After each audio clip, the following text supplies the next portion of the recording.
Heel lang uitgesteld, te lang uitgesteld, pero por fin.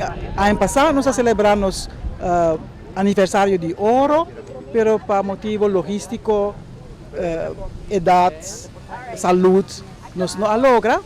Pero como está com vacância aqui, me diz, vamos buscar uma moda para get together e celebrar. Então, a hora é dia e nós gosta mais happy mês. Quando maestra você está em total com celebrar o tempo aí que você chega na idade aqui? Nós estamos um grupo de 25 e nós estamos o primeiro grupo que começar nosso estudo de Freud School, Maneira School, de ensinança na Aruba. Onde nós estamos preparando na nossa mente, na 78 e 79, quando nós estamos em Holanda, o governo tinha aqui nós vamos começar com o nosso mesmo instituto pedagógico e nós estamos contentes de ter o primeiro grupo que vai graduar aqui na Aruba. Hopi orgulhoso.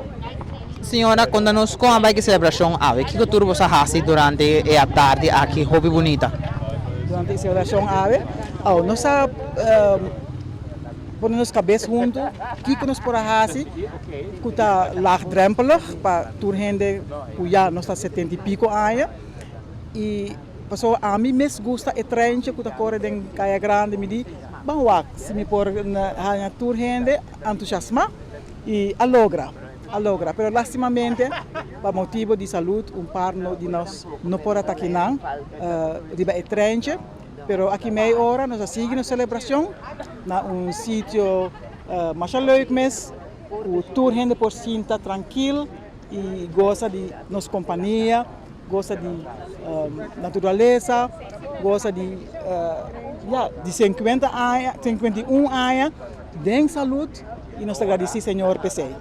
Na final, senhora Green, o que é a mensagem? O que você quer é valioso para outra maestra para 51 anos assim bonita?